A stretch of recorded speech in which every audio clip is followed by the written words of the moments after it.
pindah ke Google Meet ya, karena tampaknya saya juga kurang tahu apakah problemnya ada di UGM atau di sisi konektivitas saya, tapi ini saya juga akses ke beberapa sumber sistem di dalam kampus juga tidak dapat diakses ya. Kemungkinan di sana bisa jadi koneksi saya yang sedang bermasalah gitu ya. Tapi moga-moga dengan pakai sesi ini kita bisa lancar melaksanakan perkuliahan hari ini.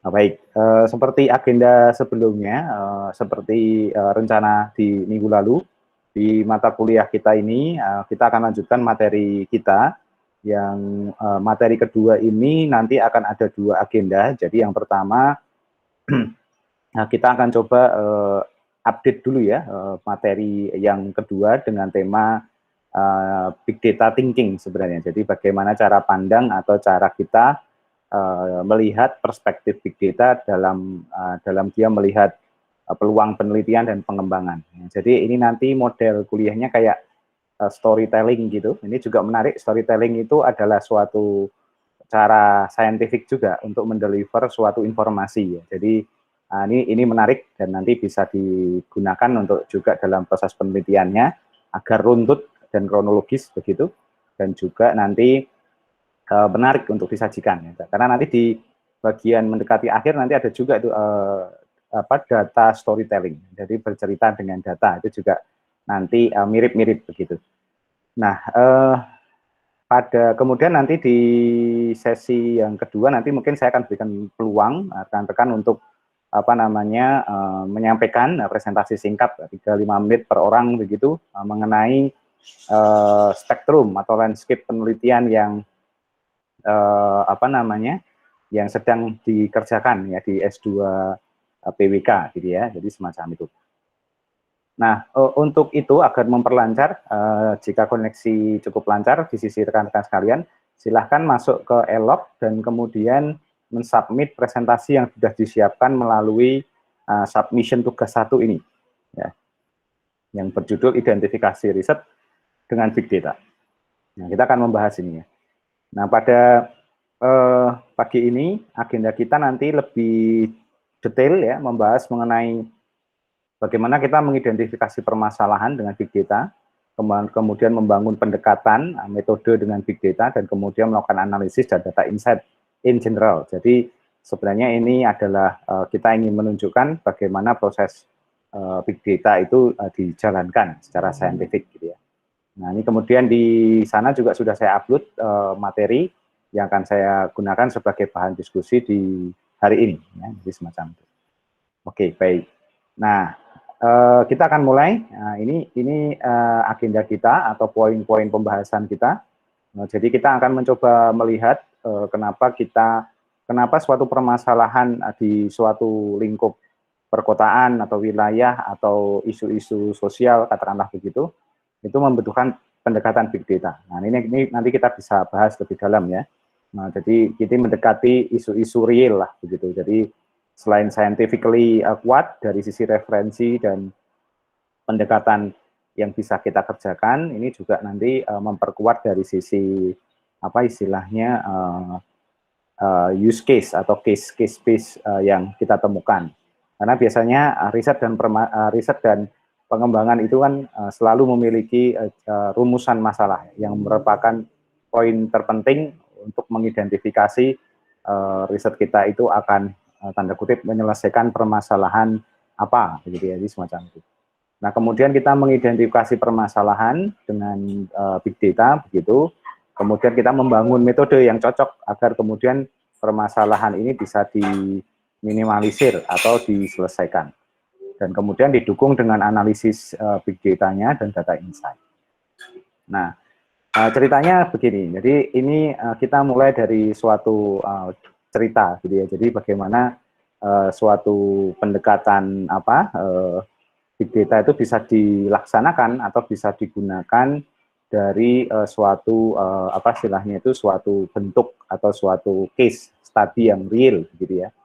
Nah, kebetulan yang saya angkat ini adalah project riset dan community development yang saya kerjakan sejak tahun 2000 berapa ya? 2000 2017, 2018 lah ya, di suatu wilayah yang case-nya adalah punya case longsor gitu ya, atau tanah longsor. Nah, itu di satu daerah yang kemudian saya berpikir bahwa ini kita harus punya semacam living lab ya, big data yang bisa benar-benar digunakan bukan hanya teoritis gitu, hanya di atas lab begitu, tetapi juga benar-benar bekerja di lingkungan masyarakat real, dan kemudian head to head dengan apa istilahnya lingkungan yang sesungguhnya. Nah, sehingga kita butuh nanti mengembangkan teknologinya dari scratch ya, dari awal, dari mengumpulkan data awal, sehingga kita harus membangun alatnya sendiri, kemudian membangun konektivitas sendiri, dan kemudian juga nanti menghasilkan tampilan sendiri, jadi semacam itu. Nah, ini benar-benar, dan teknologinya hampir-hampir kita bangun sendiri ya, jadi semacam itu.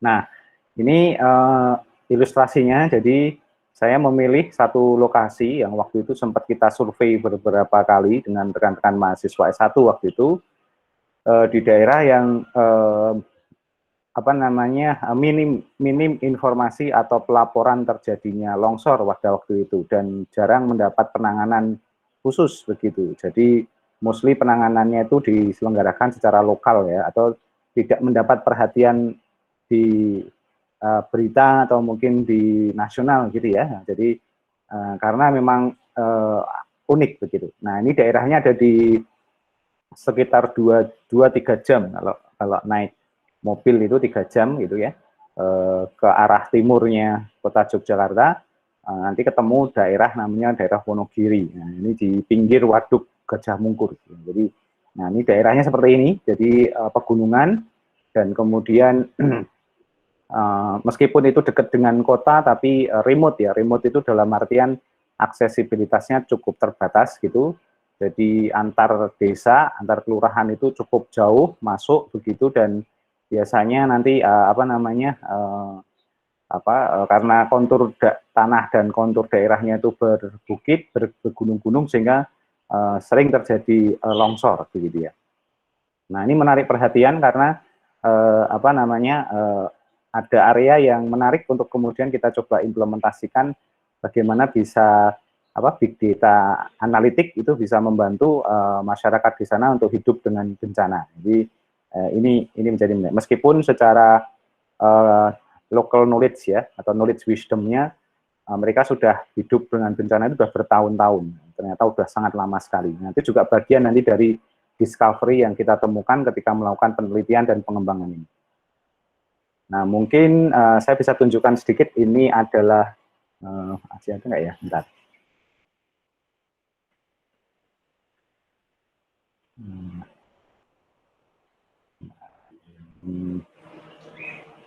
Yang saya ingin menunjukkan dokumentasinya. Oke, ini website saya coba tunjukkan ya. Nah, ini dia.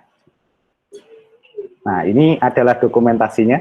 Jadi dimulai dulu dari apa namanya ya kita kembangkan di lab dulu dan lain sebagainya. Tapi ini secara umum ya, kita akan lihat dokumentasinya. Jadi silahkan nanti dilihat. Oh, ini harus diizinkan.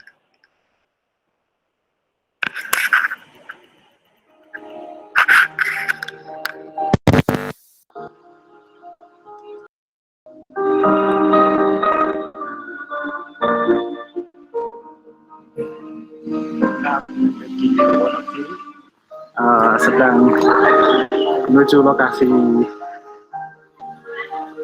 apa namanya rawan longsor di dusun Sekot-Tukang, Desa Sendang, Kecamatan Wonogiri, Kabupaten Wonogiri.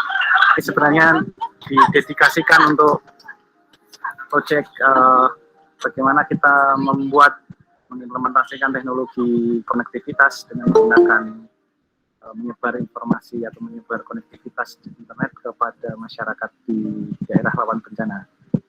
Nah, nanti dilengkapi dengan beberapa panduan implementasi agar masyarakat aware dan lebih peduli terhadap wilayah yang kena bencana. Nah, ini menarik karena di daerah Wonogiri ini ternyata menyimpan bencana yang cukup berbahaya, yaitu tanah merekah karena air yang dari dalam. Nah, nanti kita akan coba, tadi sudah ketemu dengan beberapa perangkat desa dan kita juga akan nanti mencoba mengimplementasikannya. Teknologinya perlu dikemas lagi dan juga perlu dikembangkan agar bisa lebih implementatif di masyarakat dengan lingkungan yang ada di Wonogiri. Dilengkapi nanti dengan sedikit kegiatan sosialisasi di sekolah dan juga di masyarakat, dilengkapi dengan penyediaan tanda-tanda untuk evakuasi sehingga nanti menjadi lebih mudah.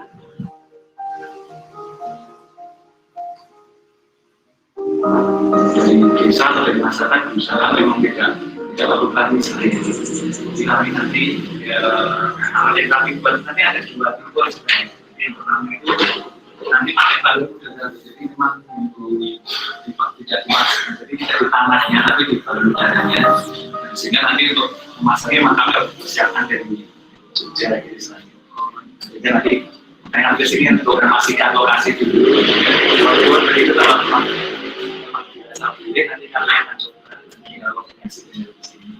Terus tadi sudah ada, tadi Pak Bupatinya nanti ada 2, jadi mungkin dengan tanda kutip kayak edukasi pemasangan tanda, sama nanti kami akan suami sudah ke sekolah untuk semua bisa mengambil sekolah kayak ini sama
Mulai dari sini Pak.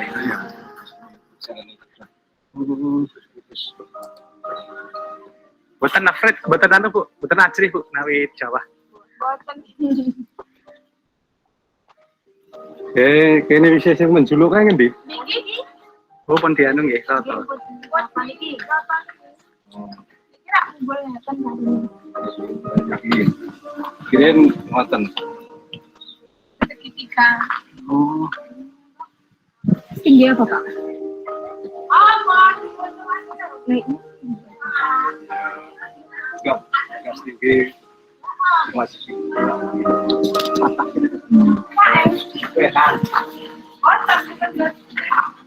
Mas Erot tak Pak? Tak milik Pak? Nggih. Apane nek iki bodane anu Jawa niku anu sok anak enggak tanah enggak. Lha niku bedake griya niku mondok Nah, nggih. Nun sewu Pak Ji. nggih monggo. Ana napa-napa? Nggih. Dapur niku. Lha wong jokane niku men bodho. Do mumbul Nggih, nggih. nggih. Rambite mensar mo. Rasing gagase niku malas. Nggih. Barang lapis. Mundur. Enak tangan ya gitu bukan. Mantan nun Pak.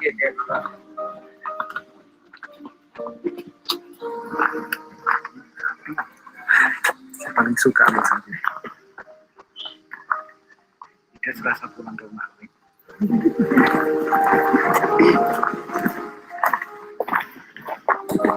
Dijangkau ke sekolah tadi atau tadi ada ya? Jauh. Oh lupa tadi ngeluarin ya. Atas apa?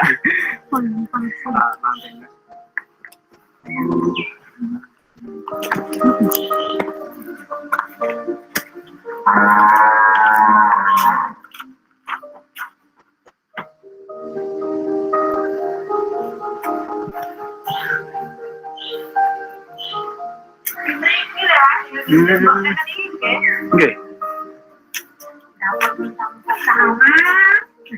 Mawi Jawa ngaten nggih Bu nggih.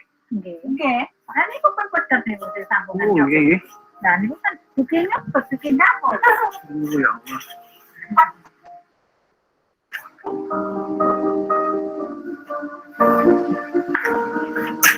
Mboten ajrih Bu naik Jawa. Mboten lah, lajeng teng pundi Mas bagiane mriki.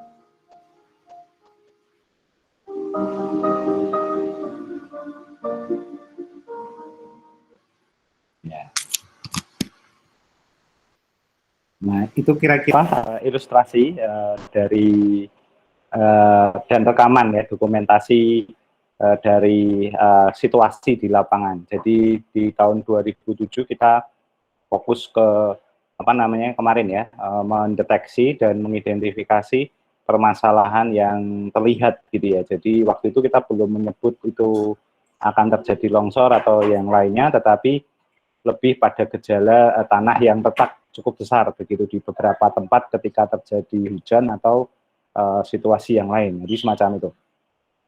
Nah, itu akhirnya kita bisa melihat bahwa ternyata di satu daerah itu cukup berbahaya dan ada risiko yang perlu diselesaikan begitu. Dan itu tadi bisa terlihat di apa namanya gejalanya ada di banyak lokasi tempat tinggal yang sudah terkena dan menurut saya itu cukup membahayakan. Jadi urgensitasnya cukup tinggi. Di tahun 2017 itu saya dibantu banyak sekali mahasiswa S1 ya, hampir sekitar timnya itu 40-an orang gitu dari multi prodi bergabung. Nah, karena ini jadi semacam proyek KKN tapi jadi besar, tapi bukan KKN yang tinggal di satu lokasi ya, tapi benar-benar semacam kayak inisiasi gerakan teknologi gitu ya, yang voluntary base waktu itu. Nah, ini menarik. Nah, kemudian ini yang menjadi pertanyaan awal. Jadi ketika kita mendapati hasil observasi tadi, ada satu rumus ya di big data itu untuk mengidentifikasi apa namanya, apakah permasalahan yang muncul di lapangan tadi itu bisa kita selesaikan apa tidak. Nah, sehingga muncul pertanyaan penelitian dengan ciri yaitu WHO, kalau bahasa saya sebutnya WHO, atau singkatan dari W, H, dan O gitu ya. Sehingga W ini adalah what-nya, jadi ini what ini. Nah, what ini adalah pertanyaan di kepala kita yang kemudian muncul kalau muncul suatu gejala yang terlihat tadi atau masalah yang terlihat di lapangan tadi, akan muncul pertanyaan apa yang bisa kita lakukan dengan penelitian kita. Nah, jadi kita punya optimisme bahwa penelitian yang kita kerjakan itu nanti bisa didekati atau bisa digunakan dengan pendekatan big data untuk menyelesaikan atau minimal meminimalisir sesuatu yang menjadi dampak atau resiko dari situasi yang tidak bagus tadi.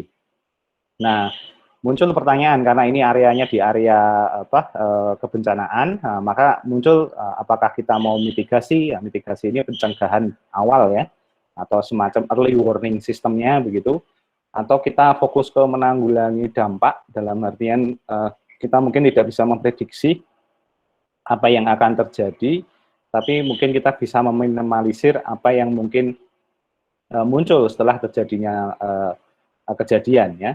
Dan yang menjadi menarik lagi adalah apakah kita bisa mencegah itu terjadi atau memprediksinya sejak awal, sehingga ada waktu, ada suatu kesempatan untuk kita bergerak sesuatu gitu ya. Nah, ini menjadi pertanyaan. Ini sama juga kalau kita bawa ke ranah penelitian, maka pertanyaan penelitian itu perlu dijawab di awal ini. Jadi apa yang akan dilakukan dengan penelitian kita? Jadi apa penelitian kita? Nah, jadi kalau nanti presentasi dan kemudian bisa menjelaskan apa penelitian kita, itu akan sangat membantu kita untuk mengetahui apakah penelitian kita itu bisa dilakukan dengan big data apa tidak. Nah, kemudian yang kedua, tentu saja nanti setelah kita tahu apanya, nah kita baru ada pertanyaan kedua, yaitu how. How itu bagaimana cara kita akan menjalankan penelitian. Pendekatannya seperti apa? Apakah kita hanya literatur basis ya, atau bentuknya dengan cara konvensional, penelitian-penelitian pada umumnya gitu, atau melakukan pendekatan of the box ya. Nah, kalau dalam konteks big data, kita selalu di-push ya untuk melakukan minimal pendekatan multidisiplin. Meskipun kita berada di S2 Magister Perencanaan Wilayah dan Kota, core-nya adalah perencanaan wilayah dan kota, mau nggak atau berani nggak kita kemudian memasukkan minimal variabel-variabel data di luar kita.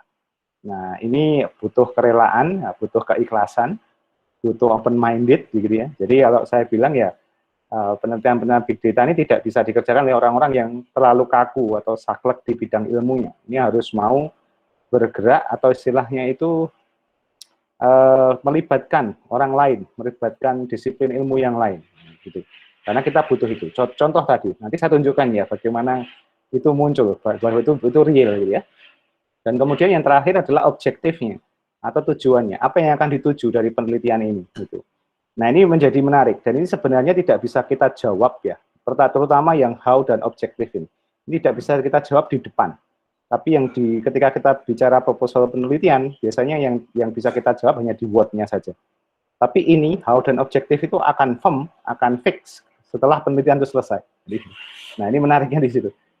Nah, tetapi ini menjadi, tolong dipegang terus ya, kita sebagai mahasiswa S2, nah, terutama mahasiswa yang melakukan tesis, dan kemudian nanti menjadi peneliti misalnya begitu, word ini perlu diambil. Kalau saya ini sudah jadi rumus gitu ya. Jadi kalau kita ada permasalahan di lapangan, kebetulan saya termasuk peneliti ilmu komputer, tapi mostly saya coba dekatkan ke isu real gitu ya, atau masalah-masalah real. Saya agak bukan bosan ya, tapi agak sedikit kurang sreg begitu ketika penelitian-penelitian kita itu hanya untuk menembus Scopus Q1 gitu. Value-nya nggak ada. Jadi value-nya itu hanya value publisitas saja. Nah, publisitas ya kita jadi selebritis akademis gitu ya. Wah, ini peneliti bagus nih, Q1 gitu ya. Oke, itu satu hal penting juga. Tapi yang lebih penting dari itu adalah penelitian kita harus push itu Q1-nya itu bermanfaat jadi untuk masyarakat. Gitu. Jadi benar-benar dirasakan oleh masyarakat. Jadi saya mencoba membalance gitu ya, ketika banyak rekan-rekan saya yang mengejar Q1, Q2, tapi saya perlu juga ada dosen peneliti yang mengejar Q1 atau Q2-nya itu menyelesaikan permasalahan-permasalahan real di masyarakat. Jadi semacam itu.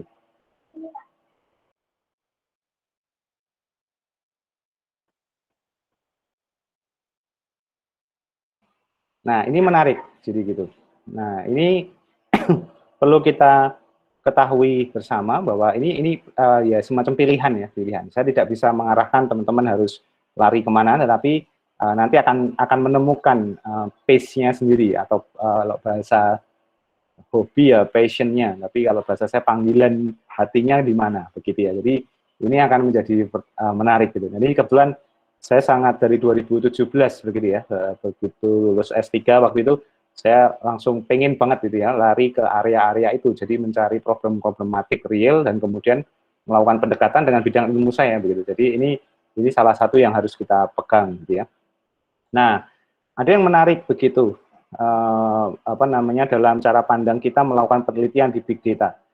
Jadi ada dua pilihan. Jadi yang pilihan pertama adalah melakukan pendekatan normal atau metode penelitian yang normal, atau metode kita melaksanakan pendekatan menggunakan big data, tapi dengan cara penelitian yang biasa gitu ya. Nah, jadi ini akan menerapkan atau menggunakan metode pendekatan atau metodologi keilmuan yang beragam secara modular, jadi tidak terintegrasi. Kemudian masing-masing modul diproses dengan cara tersendiri. Jadi kita ya statistiknya diproses sendiri, kemudian survei wawancaranya sendiri, tapi tidak terintegratif ya. Nah, kemudian ini juga nanti akan muncul sudut pandang yang berbeda. Jadi masing-masing keilmuan kalau menggarap isu tanah longsor misalnya, itu nanti masing-masing punya sudut pandang yang berbeda. Nah, efeknya adalah terjadi duplikasi data dan informasi, sehingga tidak konsisten seolah-olah risetnya, dan kita sulit menemukan solusi yang cepat, atau menemukan solusi yang komprehensif, karena hanya bekerja untuk satu sudut pandang tadi. Nah, cara lain adalah kita bisa melakukan pendekatan big data, pendekatan big data dengan mengkombinasikan pendekatan multidisiplin. Nah, jadi kita nanti bisa memilih kira-kira pendekatan kita nanti akan lari kemana, dikombinasikan dengan apa. Nah, kemudian orientasi kita adalah data informasi yang besar, tidak harus seragam, tapi yang penting original datanya. Terus kemudian pengolahan datanya itu mungkin nanti ada potensi yang butuh komputasi besar, tetapi benefitnya adalah memunculkan solusi yang berbasis insight atau sudut pandang. Nah, ini penting juga. Jadi ini adalah potensi yang bisa kita lakukan di pendekatan penelitian yang bisa kita lakukan. Nah, ini kemarin sudah ya, jadi karakteristiknya semacam ini, saya skip saja. Nah, ini yang menarik, setelah kita tadi mengetahui what-nya tadi, nah ini kemudian kita masuk ke identifikasi permasalahan. Apakah permasalahan tadi, retakan-retakan yang muncul di permukaan tanah, kemudian yang muncul di desa-desa, di rumah-rumah penduduk, itu bisa kita identifikasi dengan big data. Nah, waktu itu saya kemudian melakukan kemarin yang saya sampaikan, jadi pendekatannya adalah menggunakan pendekatan ini, konstruksi piramida ini ya. Jadi kita mencoba mengidentifikasi permasalahan-permasalahan yang muncul dulu, kita identifikasi. Nah, ini kalau di riset-riset agak sosial, pendekatannya dengan interview, dengan survei, dengan pengamatan langsung mungkin ya, pengoleksian data langsung dan perekaman data dan seterusnya, begitu bisa dilakukan. Terus kemudian nanti makin ke dalam kita mencoba menggali data. Jadi kalau di bawah permukaannya ini adalah proses penggalian data, atau kalau bahasa komputernya atau teknisnya itu dikenal dengan teknik data mining ya. Tapi data miningnya ini nanti dengan menggunakan pendekatan big data. Nah, kita sama seperti kita melakukan pendekatan misalnya analisis big data-nya di Twitter gitu ya. Nah, misalnya kalau teman-teman mungkin tertarik menggunakan data Twitter, mungkin fenomena awal yang ingin kita cek apa? Misalnya, ternyata tentang konstelasi politik misalnya gitu ya. Jadi ini kan mau pilpres gitu ya, sudah mulai muncul misalnya gitu. Nah, itu kasat matanya kan kita bisa lihat di Twitter itu banyak yang ngomong A, B, C, D. Tapi yang kita lihat nanti polanya. Nah, yang ngomong A itu polanya gimana, yang ngomong B polanya bagaimana. Nah, ini perlu data yang mensupport ini untuk melakukan analisis. Makanya kita melakukan data mining, kita mengkoleksi data dari Twitter secara otomatis, sehingga kita punya kumpulan data ribuan, bahkan jutaan, dan kemudian kita bisa melakukan analisis big data untuk melihat polanya seperti apa, apakah masing-masing dari tweet yang muncul tadi itu bertautan, saling bersinggungan, dalam artian punya korelasi satu sama lain, ini buzzernya siapa, kalau kita bahasa kasarnya ya, kemudian dan ini kelompoknya siapa, sehingga kalau di beberapa berita itu kita bisa melihat yang namanya social network analysis, kayak kumpulan-kumpulan titik yang saling yang saling berdekatan begitu. Dan yang terakhir adalah kita mengidentifikasi permasalahan intinya itu adalah ini semua settingan semacam itu. Nah, itu bisa nanti kita lihat dari sini. Nah, saya ingin menunjukkan. Jadi waktu itu setelah kita melakukan eksplorasi mendalam dan kemudian kita mencoba mengumpulkan data. Nah, ini jangan dibayangkan ya, kalau data case kayak longsor ini datanya bukan data dari Twitter gitu ya, bukan dari data dari sosial media ya. Tetapi yang menarik adalah sebenarnya data yang akan kita kita gunakan untuk menganalisis apa yang terjadi sebenarnya di kejadian longsor di sana adalah pertama kita punya kita mengumpulkan data. Jadi pertama data basisnya dulu ya, data lahan ya. Kemudian peta, mapping kita kita hubungi beberapa sumber gitu ya, kita gali informasi ini sebenarnya topologinya itu ada di mana. Jadi kita mendatangi dinas ESDM, kemudian kita dapat report jadul gitu ya, kalau bahasa saya, karena jarang sekali dilakukan survei lapangan.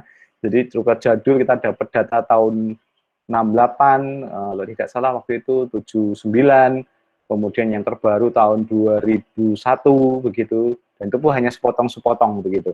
Nah, kemudian kita juga ngambil data dari kependudukan, jumlah penduduknya, berapa banyak, tingkat pertumbuhannya itu makin tinggi apa tidak, dinas PU itu ada dalam rencana master plan-nya apa enggak, oh ternyata tidak ada begitu, dan banyak sekali. Jadi kita kumpulkan semuanya. Nah, itu adalah data-data yang kita kumpulkan, mungkin data eksternal ya, tetapi yang sifatnya pasif. Jadi pasif itu data nggak berkembang, jadi hanya data report begitu ya. Jadi dibuat ketika waktunya dan disimpan, itu data report. Tapi kalau data tumbuh, data aktif itu seperti Twitter, tiap hari nambah begitu. Nah, kita coba nyari data aktif, ternyata nggak ada. Nah, ternyata nggak ada. Data apa ya? Karena belum pernah ada itu. Ada sensor atau apa, belum pernah ada. Tapi yang ada mungkin data dari BMKG. Nah, kita dapat data cuaca di situ yang tiap saat atau tiap hari itu diupdate. Ya. Itu lumayan, itu data aktif gitu ya. Nah, kemudian kita tambah lagi data aktifnya, wawancara kepada tadi bapak-bapak tadi yang ada di sana, ibu-ibu di sana. Terutama kita sasar yang sepuh-sepuh waktu itu ya, jadi bisa cerita kronologis. Nah, dari situ kita mendapat informasi, ternyata kejadian ini tidak terjadi hanya pada tahun 2017, tapi kalau kita throwback itu sudah sejak salah satu pewawancara kita itu umurnya 86 tahun waktu itu sejak dia umur 2 tahun itu sudah terjadi, sudah biasa terjadi. Jadi ya sekitar 80 tahun yang lalu itu terjadi. Tapi sayangnya tidak terdokumentasi. Nah, ini yang menjadi benar. Terdokumentasi sih, tapi di memorinya penduduk di sana gitu ya. Nah, tapi faktanya kita menemukan, nah waktu itu kita survei, ternyata memang kejadian longsor ini sudah mengganggu kehidupan. Nah, ternyata di desa, di beberapa pamong desa, mereka punya catatan juga bahwa pernah terjadi kejadian, ya mungkin baru ketika pamong desanya itu bekerja di desa itu ya, itu dia mengumpulkan kejadiannya kapan, terjadi di mana, kerusakannya apa. Jadi ada semacam report sederhana yang bisa menunjukkan itu. Tapi sayangnya ketika kami datang ke desa, bentuknya seperti logbook. Nah, logbook itu ya tulisan tangan. Jadi nggak ada foto, tidak ada diketik di sistem atau apa. Itu menarik. Dan itu bukunya tebal. Nah, karena itu kemudian tim kami mendesain, waktu itu akhirnya beberapa kali kami kirimkan tim KKN untuk benar-benar membantu desa itu jadi digital. Jadi apa istilahnya, pencatatannya pakai Excel lah minimal begitu ya. Nah, kemudian dari situ data itu kita koleksi. Jadi setahun itu kami benar-benar hanya melihat lapangan, kemudian mengumpulkan data itu piece by piece, bayangkan. Jadi kerjaan big data itu semacam itu. Jadi ini dirty work-nya semacam. Jadi jangan dibayangkan big data itu seperti kita udah dimasuk di supermarket, datanya sudah terdisplay di mana saja. Kita tinggal ambil keranjang, ambil. Nah, itu terlalu enak gitu ya. Meskipun ada juga yang kayak gitu, tapi enggak juga. Ini benar-benar pengalaman berharga sekali. Kita, kalau saya boleh sedikit memamerkan gitu, kalau boleh, itu adalah ini benar-benar pekerjaan yang sepenuh hati dan risetnya itu benar-benar dari nol gitu, piece by piece gitu kalau bahasa saya. Nah, kemudian dari data itu kita koleksi data cuaca, kemudian data catatan kejadian, kita mulai punya tadi pola masalah. Ternyata terjadinya itu musiman atau terjadinya itu sesuatu yang sudah ada polanya. Jadi misalnya terjadi ketika memasuki musim penghujan dan di pertengahan musim penghujan. Nah, ketika masuk penghujan memang intensitas hujannya nggak terlalu tinggi, tapi ternyata itu cukup membuat rekahan gitu ya. Tapi nanti akan kejadiannya sangat besar, itu terjadi ketika intensitas hujannya sangat tinggi. Tetapi kalau di awal langsung tinggi itu malah tidak terjadi. Jadi memang kayak model longsornya itu memang harus ditekan pelan-pelan gitu ya. Nah, waktu itu semacam itu. Oke, kalau longsor karena hujan itu make sense. Kita common sense lah ya. Tetapi saya kemudian masih cenderung belum terlalu mau pengen dalam lagi. Masa cuma karena hujan begitu. Pasti juga ada yang lain. Seperti banjir kan tidak harus selalu hujan ya. Kadang tata kelola kita dalam penanggulangan air itu juga jadi masalah. Nah, karena semacam itu, akhirnya kemudian kita discover lagi. Akhirnya kita gali dari data-data dari eksternal tadi, dari dinas ESDM, dari dinas lain. Ternyata kita menemukan report bahwa struktur tanah yang di sana itu unik. Nah, jadi ternyata tanah ini, yang bisa digambar ini, tanah itu hanya di permukaan, tetapi di atas tumpukan batu. Jadi kalau kita gali sekitar 3 atau 5 meter, itu kayak muncul struktur batu-batu besar. Jadi tanahnya itu menyelimuti batu itu, sehingga makanya koherensi tanah tidak cukup kuat. Mungkin teman-teman yang di perencanaan kota wilayah jauh lebih tahu istilahnya. Nah dari sini saya mulai pusing. Wah kalau prediksi cuma musim hujan saya masih bisa nih, komputer science, orang data bisa analisis. Tapi kalau udah bicara struktur tanah, saya nggak bisa. Nah, gitu. Makanya ini mulai muncul tadi, multidisiplinnya mulai muncul. Akhirnya saya invite teman-teman dari geologi, dari geodesi, dari klimatologi, kemudian dari geografi, untuk membantu penelitian ini. Nah, jadi semacam itu. Nah ini menarik, karena kita harus butuh analisis struktur tanah.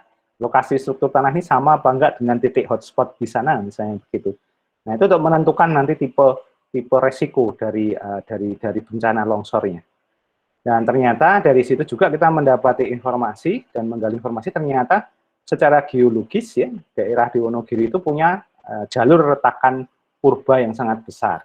Jadi ada histori mungkin di zaman 100 tahun atau 200 tahun yang lalu mungkin begitu. Itu kalau orang geologi tahu ya, oh ini tipenya retakan purba ini. Jadi lama sekali sudah terbentuk. Jadi DNA-nya memang ini tempat yang penuh dengan tanah longsor, jadi potensinya besar, jadi tinggal di-trigger ini jadi gede. Nah, jadi kayak gitu. Nah, ini menjadi menarik, ini temuan yang sangat besar. Ini bahkan rekan-rekan sekalian, waktu 2019 saya punya kesempatan audiensi dengan bupati di sana, saya sampaikan ini, mereka kaget sekali. Kok tahu? Ini orang melakukan penelitian, dinas SDM sering masuk ke sana, tapi kok nggak pernah menyatakan begitu. Nah, jadi wah itu penemuan besar sekali waktu itu, dan akhirnya dengan kita buatkan presentasi yang bagus, dari situ bupati bisa cerita ke nasional sehingga mendapat perhatian karena high risk ternyata semacam itu. Dan ini menarik ya sebenarnya. Jadi kita bisa, nah ini salah satu contoh ya, di level ini saja kita sudah bisa menggunakan teknik big data untuk tadi ya, dengan menggunakan pendekatan ini, teknik big data untuk analisis problem ini, kita sudah bisa menemukan permasalahan-permasalahan yang cukup kompleks. Nah, ini yang menjadi menarik sebenarnya begitu. Jadi belum sampai pada penyelesaiannya. Nah, jadi bisa kebayang ya. Ini analisis kerugian terhadap bencana longsor terhadap kehidupan masyarakat sudah bisa dipakai sebagai riset big data. Teman-teman tinggal survei, ngumpulin data, mengestimasi berapa kerugian finansial, kerugian non finansialnya, sehingga nanti tinggal diklasifikasi tingkat resikonya, kan begitu. Ketika kita punya data dari klimatologi, BMKG tentang curah hujan segala macam, kita bisa hubungkan, kita bisa melakukan analisis pola terhadap terjadinya longsor berdasarkan perubahan cuaca misalnya gitu. Nah apalagi sekarang ya, cuaca berubahnya itu ekstrim ya. Kemudian kita bisa juga nih analisis lebih mendalam, ternyata struktur tanah yang di sana tidak sangat unik, sehingga sebenarnya kita bisa identifikasi nanti pengembangan wilayah daerah semacam itu memang berbasiskan dari struktur tanah ya, dan resiko yang ada di atasnya. Nah, ini yang paling susah nih, jalur retakan purba. Ini sempat waktu tahun 2018 saya curhat begitu ke wakil bupati, kebetulan kenal. Wah ini tampaknya mostly harus direlokasi gitu ya. Tapi kalau udah bilang relokasi, penduduk sana pasti menolak gitu, karena ya orang Jawa ya, sebisa mungkin mati hidup itu ya ada di tanah kelahiran kan begitu. Jadi itu uniknya kita. Nah ini menjadi menarik. Ini contohnya nih. Data apa saja yang kita kumpulkan. Nah untuk menyelesaikan permasalahan 4 ini, ya, data memitigasi ini, kita definisikan sumber datanya. Jadi pertama data histori harus ada. Akhirnya cari catatan-catatan kejadian itu penting. Jadi sekarang sistemnya sudah bisa dilaporkan pakai WA di sana. Jadi siapapun yang mau menemukan, kemudian mereka mengumpulkan data historinya. Kapan kejadiannya apa, kerugiannya seperti apa, ada di mana, dan difoto begitu ya. Terus kemudian mereka juga sekarang sudah mulai membangun sistem inspeksi. Jadi secara berkala dari pemerintah desa, kemudian dibantu BPBD. Ini alhamdulillah waktu itu saya juga dibantu sama BPBD di sana setelah kita diskusi panjang begitu ya untuk menjelaskan ini. Nah, mereka berkala ya, setiap bulan sekali mereka melakukan inspeksi untuk mengupdate peta risiko. Nah ini data saksi mata, ini masih berjalan juga sampai sekarang. Jadi kita kumpulin tuh cerita-cerita, dongeng-dongeng yang terjadi, karena itu penting, karena ternyata ini data begitu ya, ini data luar biasa. Jadi mungkin tidak bisa presisi seperti data Twitter atau data laporan tertentu gitu ya, tapi ini menarik. Kemudian data kejadian longsor, mereka penduduk di sana, terutama yang sepuh-sepuh itu paham ya, bisa mengetahui ini dulu terjadi di sini, hafal sekali. Nah, itu bisa kita tandai. Waktu itu kita pakai GIS, kita titi gitu berdasarkan orangnya itu. Nah, kemudian data lingkungan, ini data pendukung penting yang data stream ya, untuk data dari cuaca. Dan kemudian data spasial, ini orang-orang geografis. Jadi kita potret udara, waktu itu kita juga terbangkan drone untuk memotret topologi atasnya dan lain sebagainya. Jadi menarik. Ini kejadian paling besar waktu itu. Ini saya pasang sensor. Di sini itu ada sekitar 7 sensor. Bertahan 3 sebulan, kemudian kena longsor besar. Jalannya ini sebelumnya hilang, kemudian kita bantu penduduk untuk membukanya, tetapi sensornya hilang. Ini ada jalur-jalur apa nih kabel kita yang hancur berantakan. Jadi ini contoh yang menarik gitu ya. Jadi ini tim saya waktu itu nih, tim mahasiswa S1 yang melakukan survei setelah kejadian. Jadi semacam itu. Jadi ini contoh ya. Ini sumber datanya baru segini. Jadi gitu ya. Nah, kita menggunakan data ini kemudian untuk melakukan analisis ya. Mungkin kita udah tahu ini contoh data seperti ini mengklarifikasi bahwa datanya jadi tidak terstruktur ya. Jadi nanti kita minggu depan kita akan mulai mengenal, mengidentifikasi sumber data itu apa saja, jenis datanya apa saja. Nah, jadi tapi intinya adalah datanya jadi tidak terstruktur karena format tipe jenisnya berbeda-beda. Jadi gitu.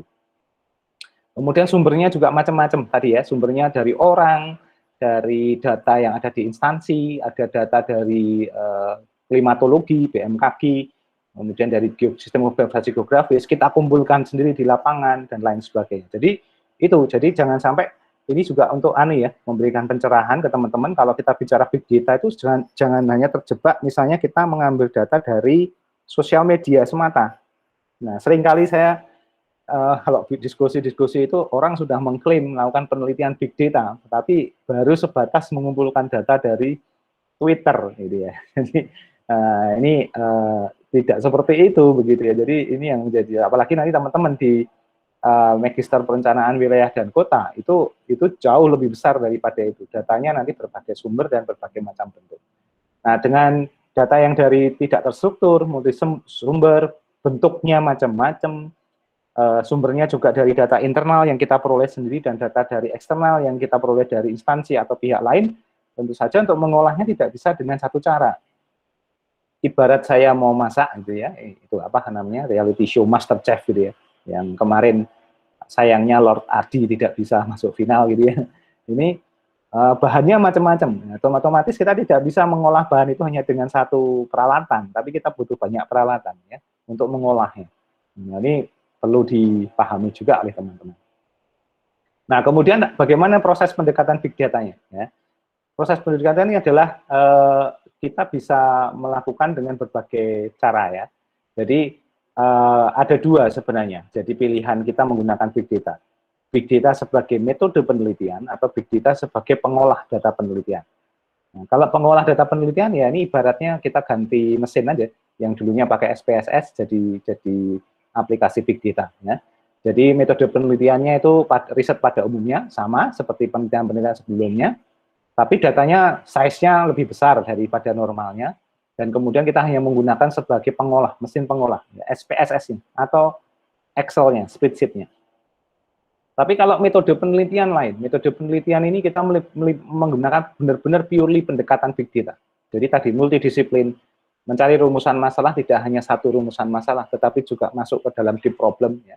Langkah-langkah penelitiannya dimulai dari tadi data gathering, mengidentifikasi permasalahan, kemudian mendesain data yang akan masuk menjadi dataset ya, dan kemudian kita menyusun kalau perlu algoritma khusus ya untuk menganalisis sesuai dengan konteks yang akan kita bangun begitu. Nah ini menjadi tantangan terbesar dan ini akan menjadi disruptif ya kalau bahasa saya. Nanti di Magister Perencanaan Wilayah Kota mungkin metode-metode penelitiannya sudah tidak bisa lagi kalau misalnya teman-teman menggunakan big data ya tidak bisa lagi hanya copy paste dari tesis sebelumnya.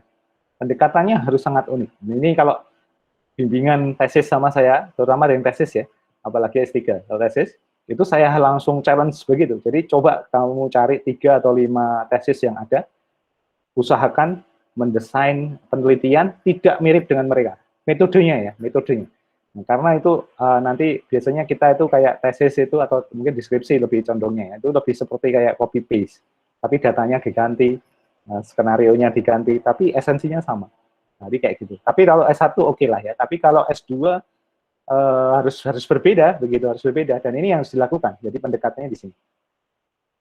Nah, bagaimana kemudian pendekatan teknologi big data-nya? Nah, dari waktu itu dari hasil ini kita menghasilkan digitalisasi potensi risiko. Ya, saya sebut digitalisasi karena digambar pakai komputer kan. Tapi sebenarnya ada map-nya. Tapi kan nggak mungkin kami letakkan GIS, sistem GIS di desa sana, karena listrik aja mati-mati. Gitu ya. Tapi yang menarik adalah dari hasil data analisis kami menggunakan sistem informasi geografis, misalnya gitu ya. Kita menggunakan spatial analysis, kita bisa menentukan ya lokasi-lokasi ya apa namanya, kalau ini kita terjemahkan sebenarnya. Jadi sistemnya itu seperti geografis gitu. Nanti ada saya tunjukkan apa situsnya. Itu kita terjemahkan ke masyarakat jadi peta daerah. Terus kemudian ini ada lokasi-lokasi rumah penduduk kita kotakin, dan kemudian kita dari hasil analisis tadi, data-data dari peta retakan purba dan lain sebagainya, itu ada zona-zona merah ya. Yang seharusnya zona merah ini dihindari untuk ditinggali. Tapi karena sudah ditinggali, kami kemudian membangun beberapa mitigasi. Contohnya, ini ada titik-titik hijau, ini berarti titik berkumpul atau titik pengungsian. Jadi, wilayah yang merah di sini, ini kata kami informasi, Pak, Bu, rumah Bapak masuk dalam zona merah. Terus kemudian di pintunya kita kasih stiker merah. Tapi tidak ada logo partai politiknya ya, tidak ada. Jadi gitu. Tapi itu untuk mengindikasikan bahwa apa? Bahwa rumah ini itu di zona merah, sehingga nanti kalau ada kejadian longsor di daerah ini, dia wajib ya, dia harus, dan diedukasi, dia harus pindah ke terdekat di sini, jalur evakuasi di sini. Nah, kebetulan ini masjid gitu, dan masjid kemudian halamannya luas, kita siapkan infrastrukturnya di situ. Kita beresi waktu itu alurnya bagaimana, kemudian jalannya kita bersihin sehingga nanti kalau misalnya datang ke lokasi ini tuh secure begitu. Nah, ini edukasinya luar biasa. Dan ternyata stiker merah tadi di pintu itu tidak hanya untuk keperluan itu saja. Kalau misalnya nanti in the worst case pernah kejadian dan kemudian rumah itu runtuh, maka rumah-rumah berzona merah inilah yang pertama menjadi prioritas evakuasi atau penyelamatan. Dengan asumsi ada orang di sana atau ada barang berharga yang ada di sana yang harus diselamatkan. Jadi semacam itu. Nah, itu kan re-engineering wilayah ya. Ini sebenarnya ahlinya rekan-rekan. Tapi kita melakukan, saya mendapat masukan dari rekan dari ahli kebencanaan, dibikin gini aja Pak gitu. Nah gitu. Dan itu ternyata kita implementasikan, kita edukasi hanya sekali, mereka udah langsung paham. Jadi kayak gitu. Nah kemudian yang kedua juga sama, kita siapkan ini di balai desa itu ada wilayah, ada lokasi ini yang lebih besar karena ini kalau tidak salah ingat ini jalurnya naik. Jadi ini yang di sini-sini itu jalur-jalur naik. Nah di sini juga sama, ini kebetulan memang dulu terjadi retakan paling hebat, sehingga orang kemudian menghindari daerah sini. Makanya bisa dilihat ini lokasinya tidak ada wilayah penduduknya. Mereka move ke sini, mereka move ke bawah begitu. Nah ini sebenarnya nanti ada petanya juga yang menunjukkan jalur retakan. Jadi di sini ini saling terhubung. Jadi tapi titik hotspot paling tinggi di daerah itu adalah di sini, yang paling tinggi. Jadi ini contohnya. Nah ini digunakan dengan cara penyusuran retakan waktu itu. Jadi benar-benar kita melakukan survei geologis gitu ya, dengan dibantu teman-teman yang di S1 geologi, kemudian bawa alat yang bisa mendetek perubahan GPS-nya gitu ya, dan kemudian dia jalan sambil direkam gitu. Jadi wah itu menarik gitu, saya senang sekali tuh riset-riset kayak gitu. Kemudian kita mengupdate data spasial, jadi data spasial itu lokasi-lokasi penduduk. Kita juga perlu tahu ya, ini rumah siapa, siapa yang punya, dan kemudian bentuknya, resikonya kayak apa. Setiap rumah, setiap lokasi kita akses resiko kejadian, tinggi atau rendah. Dan kemudian kita susun peta risiko, kita klasifikasi rumah, dan kemudian yang paling penting nih, rekayasa kehidupan. Nah, jadi ini juga sama, efeknya apa? Akhirnya kita mengencourage agar lokasi-lokasi zona merah seperti ini itu tidak kemudian digunakan sebagai area aktivitas umum, terutama di waktu-waktu yang mengalami potensi kejadian longsor yang sangat tinggi, jadi semacam itu. Nah ini menjadi menarik juga, jadi semacam itu. Nah ini contoh. Jadi ini sudah satu produk waktu itu digarap dan akhirnya menjadi sekitar 3 skripsi dan 2 tesis ini, hanya untuk digitalisasi potensi resiko. Teman-teman geografi yang melakukan, jadi semacam itu. Nah ini menarik gitu ya. Jadi ini juga sama. Nah, coba kalau kita pakai untuk analoginya dengan kita di perencanaan wilayah kota. Katakanlah di kota Jogja saja deh. Mungkin nggak kita membuat semacam ini, peta resiko. Nah, sebenarnya di Jogja itu resikonya apa saja toh, gitu ya. Nah, resiko bencana alamnya apa, resiko mungkin apa karena kepadatan penduduk apa. Kita bikin zona risiko semacam ini, tapi dengan pendekatan big data, dengan melihat seberapa besar mobilitas masyarakat, struktur daerahnya. Mungkin di Jogja kan juga ada ya daerah-daerah yang longsor gitu ya, karena di pinggir Kali Code dan seterusnya. Jadi itu sangat memungkinkan sekali, jadi sangat besar sekali. Ini saya juga lagi berencana nih tahun depan ya, moga-moga persiapannya di semester ini. Kita bawa model, ini nama produknya atau nama kegiatannya G-Connect namanya, jadi Gamma Box Connect gitu ya. Ini akan kita bawa ke wilayah perkotaan. Jadi bagaimana kita mendeteksi hal yang serupa, tapi bukan untuk tidak hanya untuk longsor daerah remote semacam ini, tapi di perkotaan juga, jadi gitu. Tapi dengan risikonya yang unik, gitu. Jadi semacam itu. Nah, ini contoh. Jadi kita bisa melakukan analisis. Nah, ini yang paling ultimate menurut saya. Jadi kita membangun suatu bentuk teknologi kita sendiri yang mencoba, kalau tadi kan datanya dari data analisis yang sudah dikumpulkan, kemudian kita analisis. Ini kita bermain dengan real data, Apa yang kita lakukan? Kita memasang sensor. Jadi kita pasang Internet of Things, kita bangun sendiri, kita rakit sendiri, makanya kita lihat, rekan-rekan bisa lihat ini komponennya itu pelindungnya ya cuma plastik kayak Tupperware KW gitu ya, yang kita beli di Progo itu di Jogja. Kita rakit sendiri alat di mana di dalam satu kotak ini nanti ada kita sebar ya, ada konektivitas internetnya, ada beberapa sensor yang kita tanam di bawah tanah juga, itu nanti merekam data pergerakan tanah harian, ya, bahkan per menit, per detik gitu ya. Dan kemudian ini secara independen dibantu oleh power matahari ya. Kemudian kita tanam mengikuti jalur retakan tanah. Jadi jalur retakan tanahnya itu panjang, itu waktu itu kita dapat semampu kita yaitu sekitar 7 kilo. Nah, kemudian kita baru bisa cover up to 3 kilo sensor kita. Yang ya maklum ya, karena riset kita ini riset perjuangan gitu, jadi dananya nggak terlalu banyak gitu ya, semampu kita lah. Jadi tapi alhamdulillah ada beberapa kali kita mendapat donasi dan kemudian kita implementasikan juga donasi itu. Jadi semacam itu. Nah, bentuknya semacam ini. Nah, ini tantangan teman-teman nih. Nah, kalau teman-teman di perencanaan wilayah kota ada kesempatan nggak ya bikin alat gini ya misalnya gitu ya. Nah, jadi ini bisa menjadi menarik karena kalau ini kenapa saya nekat membuat alat, karena agar kita punya pengalaman benar-benar di atas kertas, bukan di kertas ya, tapi benar di tangan kita, bahwa kita itu bisa mengakuisisi data big data dengan cara kita sendiri. Jadi kayak gitu. Nah, ini ada sensor yang kita rakit, kemudian nanti ada juga ini IoT surveillance pakai kamera, tapi karena daerahnya itu jarang sekali, listrik itu jam 9 pagi sampai jam 4 sore mati. Gitu. Kemudian internet itu kalau dapat 1G alhamdulillah. Jadi dapat edge gitu ya, waduh. Jadi konektivitas internetnya juga rendah. Jadi waktu itu kalau kita pakai kamera video begitu, itu nggak mungkin kita kirim, sehingga waktu itu videonya kita atur, kita hack gitu, kita modif agar mengirimkan capture gambar. Jadi semacam itu. Itu datanya nanti di-push pakai internet, datanya kemudian dikompresi agar tidak boros di kuota datanya, dan kemudian bayangkan ini teman-teman, saya punya total kemarin 37 titik. Nah, setiap titik itu harus dikasih kuota sendiri-sendiri, jadi sebulan bisa ya 50.000 per titik lah ya, jadi sekitar 1,5 juta itu. Jadi tapi ya alhamdulillah karena itu ada dana penelitian, jadi aman lah gitu, nggak masalah. Nah, itu semacam itu. Nah, itu kita pasang, kemudian nanti sistemnya akan masuk ke dalam cloud connectivity, dan kemudian nanti datanya itu dikirim ke lab saya, lab SKJ, lab sistem komputer dan jaringan. Kemudian kita munculkan dashboardnya, dan dashboardnya itu kita display ke internet yang nanti bisa diakses oleh semua pihak. Nah, di Balai Desa, di Pemda, kantor Pemda itu kita sediakan monitor untuk memonitor di situ.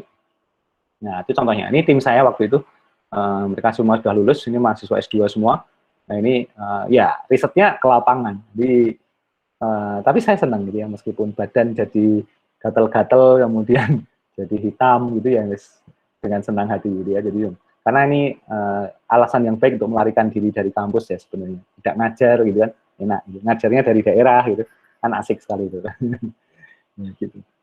Nah, kemudian kadang kuliah saya bawa ke lapangan gitu, jadi wah enak gitu sambil jalan-jalan kan begitu ya.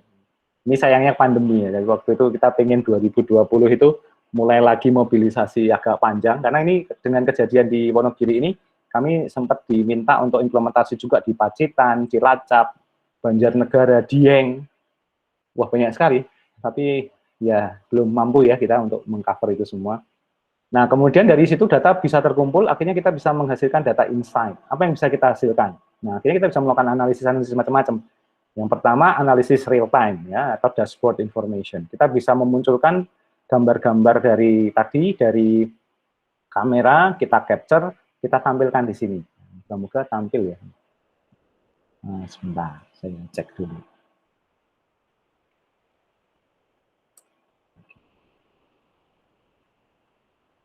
Kalau enggak nanti lewat dulu ya, nanti bisa dicek. Jadi saya punya situs gamabug.id/g_connect, ini nanti menjadi display dari data itu. Mungkin kalau teman-teman bisa akses silahkan. Tapi dalam dashboard seperti ini, jadi kita melihatkan ini lokasi-lokasi hotspot tadi, 3 lokasi titik rawan rekahan atau longsor purba tadi. Jadi ketika terjadi nanti anomali data dan mengindikasikan ada perubahan pergeseran tanah, nanti akan dikonfirmasi melalui gambar. Nah, gambarnya ada perubahan nggak? Gitu. Biasanya kalau mereka akan kelihatan. Jadi secara visual kita konfirmasi.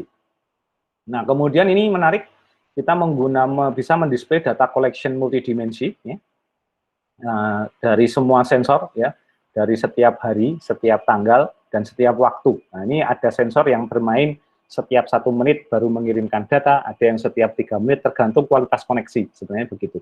Ini yang kami kerjakan. Nah, jadi ada sensor temperatur yang kita bangun sendiri, kelembapan, anemometer ini menunjukkan perubahan kemiringan tanah, kemudian ada roll dan pitch, ini kalau sudah benar-benar terjadi longsor, kemudian percepatan angin dan lain sebagainya itu juga kita ambil. Jadi banyak sekali ya. Jadi ini ada beberapa titik sensor yang bisa kita gunakan begitu ya. Jadi semacam itu. Dan ini dimonitor dari ini kebetulan yang tampil ada CCTV-nya 3 node ya, tapi kalau data keseluruhan ada 37 sensor yang bekerja, itu juga tantangan tersendiri. Nah, kemudian kita bisa melakukan analisis. Nah, analisis ini ada analisis pola. Kalau terjadi longsor, polanya seperti apa? Nah, kalau normalnya seperti ini. Jadi ada, kalau kami tentang teori, ada big O, ada small o. Big O ini adalah pola di mana ada perubahan data yang cukup besar di awal, kemudian kecil. Ini normal, berarti tidak terjadi, ada pergerakan tapi tidak terlalu signifikan. Nah, tapi yang menjadi berbahaya adalah ketika perubahannya itu di sini, seperti ini. Nah, ini kejadian longsor itu polanya semacam ini. Jadi benar-benar datanya langsung membesar dan ekstrim, gitu ya. Jadi semacam itu. Ini contoh kita bisa menemukan pola terjadinya pengaruh dari kelembapan temperatur terhadap kejadian longsornya. Jadi dulu orang klimatologi masih bingung ini, kenapa kok temperatur kelembapan bisa mempengaruhi longsor. Ternyata dengan data kita bisa tunjukkan ini ada polanya, jadi semacam itu. Nah, ini menjadi menarik ya, dan ini banyak sekali apa istilahnya itu cerita dan analisisnya, jadi semacam itu. Jadi banyak yang bisa kita analisis di sini. Ini baru mendisplaykan saja. Nah, ini yang menjadi menarik adalah data ini sekarang menjadi bagus ya untuk digunakan terus-menerus, karena dataset kita itu jadi lifelong atau bisa digunakan terus-menerus ya. Jadi dataset ini tidak hanya digunakan untuk penelitian yang saya kerjakan, tapi bisa juga digunakan oleh penelitian yang lain. Teman-teman kalau pengen menggunakan dataset yang kita punya juga boleh nanti menganalisis dari sudut pandang yang lain. Semester yang lalu saya setahun yang lalu mungkin ya, 2 atau 3 semester yang lalu memandu mata kuliah yang sama untuk sekolah pasca sarjana yang lebih multidisiplin. Itu saya minta untuk menganalisis data yang kita punya, itu ternyata bisa menganalisis hampir setiap orang punya sudut pandang sendiri. Itu menarik itu. Jadi datasetnya sama, bayangkan. Kemudian risetnya menjadi reproducible dengan pendekatan berbeda dari sudut pandang disiplin lain. Jadi itu menjadi menarik. Data besar menjadi potensi value yang sangat besar. Nah, data yang saya kumpulkan ini pernah ya tahun 2019 itu ditawar oleh salah satu raksasa teknologi dunia, Pak, datanya kami boleh berkolaborasi, ya resminya begitu ya. Mungkin bisa kami bantu menyimpankan dan kami bantu untuk diolah begitu ya. Saya bilang enggak, ini untuk dataset kami di kampus, agar kampus itu punya kemandirian dari sisi data dan teknologi ya gitu. Ujung-ujungnya gimana kalau kami beli? Wah, itu saya sudah, wah ini kalau dibeli menarik ini. Waktu itu sudah menyebut angka, tapi akhirnya kami tidak lanjutkan lagi ya gitu, karena ya begitulah. Ya, data itu mahal sekali. Jadi dan mereka mau beli juga data dan ininya teknologinya. Tapi karena terus terang kalau dari sisi teknologi kan ini belum proven ya kalau bahasa saya. Jadi saya masih nanggung kalau pesan produk itu perlu diuji lebih lanjut. Misalnya harus dipasang di banyak daerah juga. Nah, kayak gitu. Nah ini mohon doanya juga nih akan kami set up untuk nanti menjadi gerakan yang masif gitu ya untuk Indonesia lah gitu ya, untuk kebencanaan. Jadi ini tensinya besar. Jadi teman-teman juga ini makna dari value itu ketika tadi udah ditawar orang, udah mau digunakan orang lain, itu akan menjadi sangat mahal. Kemudian metode dan analisis dapat dikembangkan berdasarkan pengujian data ya. Dan ini yang menjadi menarik, menjadi potensi riset lebih advance. Nah, kita bisa bikin AI pemodelan untuk mendeteksi ini akan terjadi longsor apa tidak ya dari dataset yang kita kumpulkan, bisa digunakan untuk machine learning, mengklasifikasi risiko dan lain sebagainya. Bayangkan. Jadi ini benar-benar fondasi ya untuk melakukan itu. Nah, tentu saja ini nanti harapannya menjadi akhir, terlebih dari itu adalah menjadi akhir yang membahagiakan. Jadi ini saya tunjukkan apa tadi, yang mana tadi? Nah, ini dia. Akhirnya setelah berjuang cukup lama, dan ini menarik, ini sudah menghasilkan kalau di ilmu komputer ya 7 tesis ya, 7 tesis. Jadi 7 tesis itu berhasil lulus dan berhasil membuat, terutama yang bekerja di teknologi pengambilan data dan pengolahan datanya ya, itu sudah dilakukan di sana. Nah ini implementasinya, dokumentasi singkat agar mengerti apa namanya, apa yang terjadi. Masuk sini lagi ya. Nah ini dah.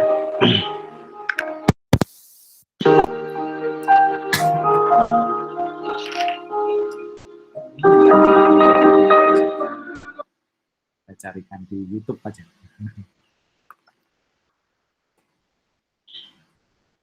Yang lebih update ya. Ini juga.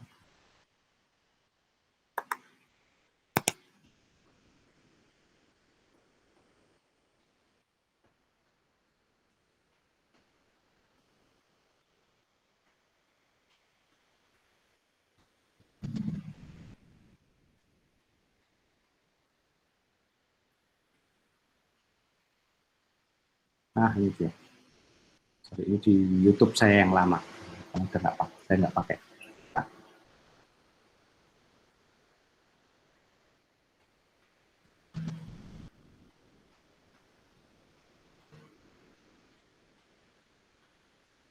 Good grammar and spelling are important, but if you want to Iklan ternyata. write essays that inspire, messages that forge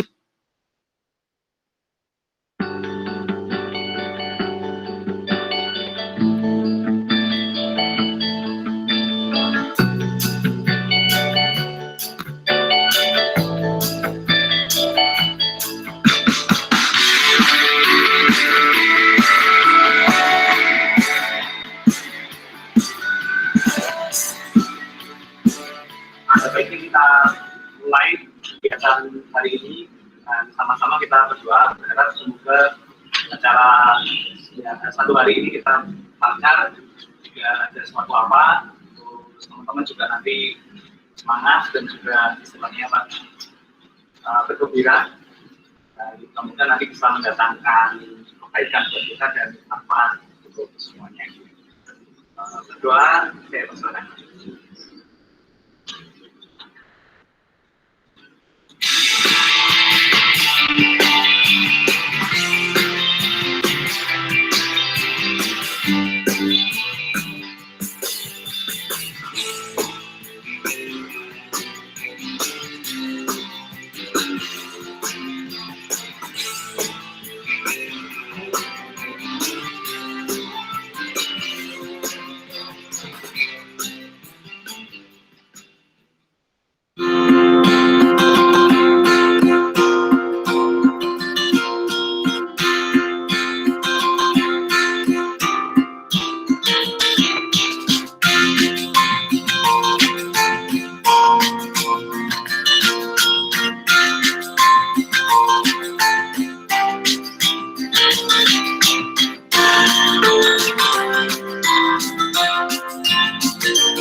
Jadi kita dari tim G-Connect Project sedang mengadakan deployment device yang telah dikembangkan oleh Deluxin. Itu device berupa alat untuk menyebarkan konektivitas berupa koneksi internet penduduk sekitar sini. Selain itu alatnya juga nanti perkembangan ke depannya bisa melakukan monitoring lingkungan sekitar sini juga, sehingga kami bisa kurang lebih menyusun kondisi untuk teknologi yang digunakan sekarang ini masih menggunakan komputer mini Raspberry Pi yang dihubungkan ke adapter WiFi. Kemudian adapter itu kami hubungkan dengan antena untuk menyebabkan koneksi yang diterima oleh Raspberry Pi. Raspberry Pi itu sendiri menerima koneksi dari GSM. Ini antenanya. Ini adapter WiFi-nya. Kemudian di dalam juga ada perangkat Raspberry Pi dan modem. Kamu namanya siapa? Kelas berapa?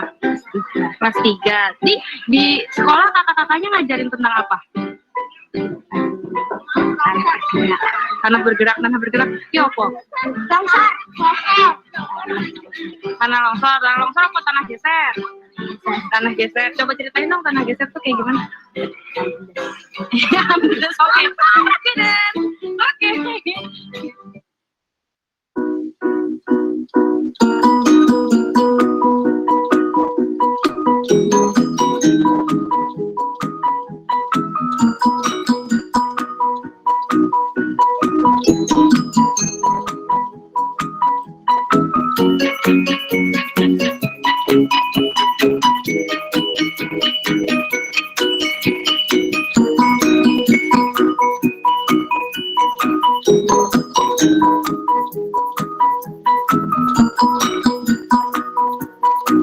Semakin hari tambah banyak. Ada hujan yang semakin tambah, Nggak ada. Ini nggak takut, Bu. Maksudnya? Ya, nah kemana takutnya orang nggak punya tempat.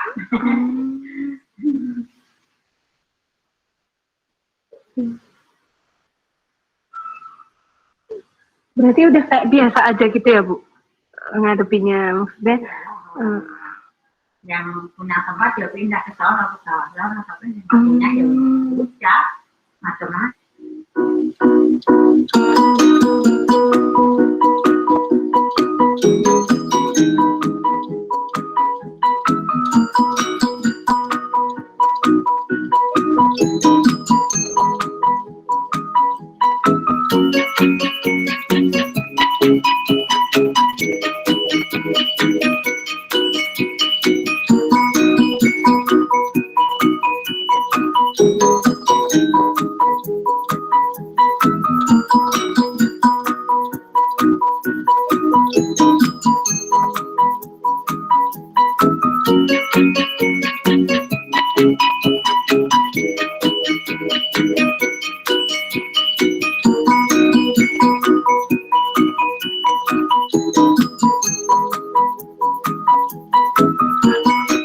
Merangkaki saya ke Mati juga.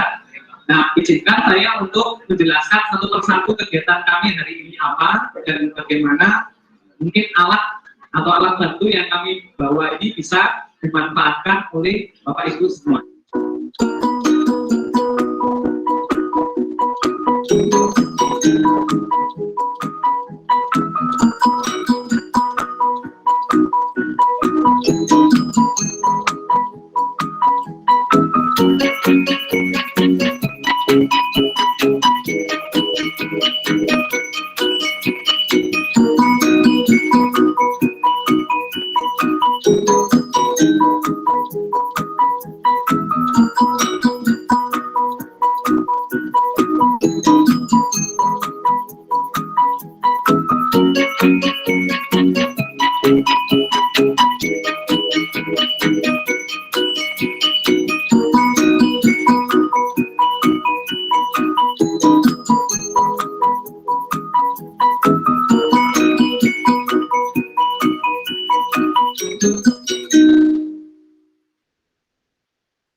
pas-pas atau dengan adanya bapak-bapak dari mahasiswa UGM ini kedepannya bisa membantu kecemasan atau mungkin ketakutan yang ada di para tempat ini dengan sekaligus mengembangkan alat-alat yang dipengetahui yang bisa membantu sini mendeteksi ini kalian membantu cara evakuasi atau titik-titik kumpul yang ada di sini, jadi secara tidak langsung menolong kalian.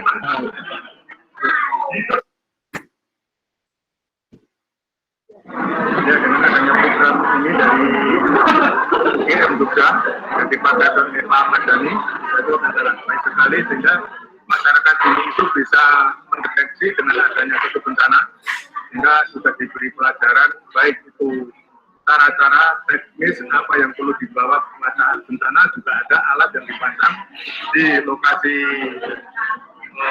ini dilakukan sehingga masyarakat itu bisa mengetahui sejak dini, sehingga masyarakat itu tidak takut, tidak istilahnya itu lancar dalam evakuasi karena sudah ada titik-titik kumpul, sudah ada arah evakuasi sehingga masyarakat itu bisa lancar. Terus ini untuk masyarakat ini nanti di kemudian hari kalau misalnya untuk warga masyarakat sendiri yang sebagai penerima bantuan alat-alat dari mahasiswa UGM ini, kalau misalnya ada kerusakan atau kerusakan atau misalnya pelaporan nanti wajib melaporkan ke mahasiswa lagi nanti bisa melakukan meninggalkan telepon maupun ya mungkin telepon antara warga sini tempat sini yang menonton keadaan kondisi siang malamnya di sini sekaligus yang perlu juga nanti laporan ke UGM yang mengembangkan alat-alat yang supaya bisa sempurna gitu. Iya. Bisa keberlanjutan antara UGM dengan masyarakat di sini sehingga ada kesinambungan untuk pengawalan, untuk pembinaan baik itu kepada masyarakatnya ataupun kepada alatnya, sehingga nanti kalau ada perkembangan apapun, ada permasalahan apapun, itu bisa diselesaikan atau bisa cepat-cepat diatasi oleh dari APGM itu tadi. Kemudian harapan mudah-mudahan masalah ini bisa berlanjut selamanya dan ada ikatan emosional baik itu dengan UGM maupun dengan masyarakat ini, sehingga dalam permasalahan apapun bisa cepat diatasi, baik itu bencana ataupun masalah yang lain. Sehingga harapan sangat bagus sekali, saya sangat mendukung, sangat mengapresiasi, sehingga permasalahan ini masyarakat awam ini tahu ataupun melek teknologi dengan adanya dibantu adik-adik mahasiswa dari UGM yang dipakai sebagai Pak Ahmad Dhani sebagai dosennya. Itu mungkin harapan dan saran dari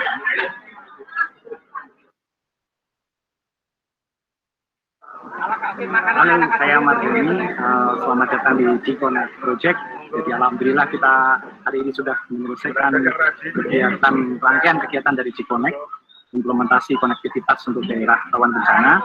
Yang kebetulan kita mengambil lokasi di Desa Selok Kupang, Desa Sendang, Kabupaten Wonogiri. Di sini kita melakukan banyak kegiatan dari pagi sampai siang menjelang sore. Jadi tadi kita sudah melakukan pertama sosialisasi ke sekolah dasar, mengajak anak-anak kelas 1 sampai kelas 6 paham terkait dengan kebencanaan, dan kemudian di sekolah juga kita sediakan sebuah sistem informasi bencana yang memudahkan mereka untuk mengetahui kondisi lingkungan. Nah, berikutnya tadi kita juga bersama warga gotong royong memasang tanda-tanda jalur evakuasi dan titik kumpul. Nah, ini penting untuk membantu mereka untuk mengetahui kemana rute teraman ketika terjadi bencana. Kemudian yang berikutnya adalah kita melakukan simulasi pemasangan klasifikasi dari rumah yang memiliki kerentanan terhadap kerusakan ketika terjadi bencana. Kebetulan tanah di sini biasanya adalah tanah longsor yang berada di bawah tanah. Nah, kita buat 3 kriteria, direpresentasikan dalam 23 stiker, yaitu warna merah, hijau, dan kuning, dan itu merepresentasi tingkat kerusakan yang bisa terjadi. Yang terakhir tadi kita bersama warga berkumpul, kita melakukan edukasi dan juga sosialisasi, memahamkan mereka tentang bagaimana berinteraksi dengan bencana, dan alhamdulillah bisa dengan lancar, ditutup dengan sebuah kenduri tradisional gitu, dan kita doakan semoga ya bencana tidak terjadi, tetapi kita lebih siap dan ke depan menjadi lebih baik. Nah, ke depan harapannya G-Connect bisa diimplementasikan lebih banyak lagi di lokasi yang serupa yang rawan bencana, dan implikasinya bagi kita adalah kita meningkatkan keilmuan, kearifan lokal, dan juga otomatis menyiapkan Indonesia menjadi negara yang tanggap terhadap bencana dan siap menghadapi kondisi terburuk. Terima kasih.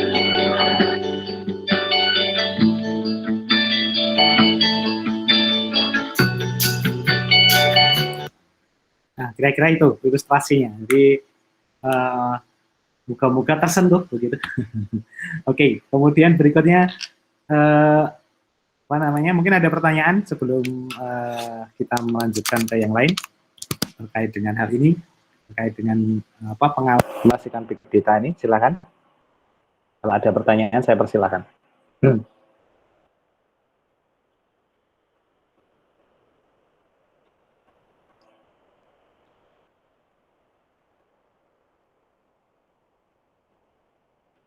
Oke, tidak ada, belum ada. Oke, nah, jika belum ada, mungkin saya akan mengecek dulu ke Elok ya, terkait dengan apa submission yang dilakukan. Kita lihat.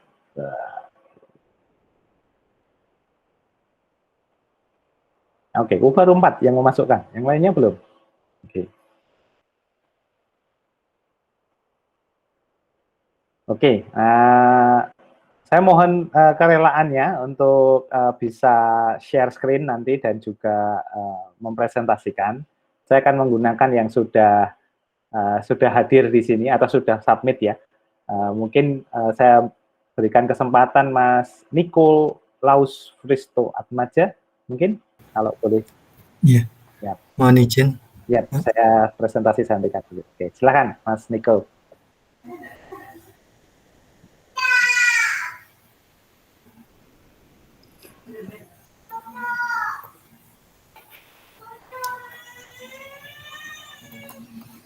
Apakah sudah terlihat? Yap, sudah, silakan.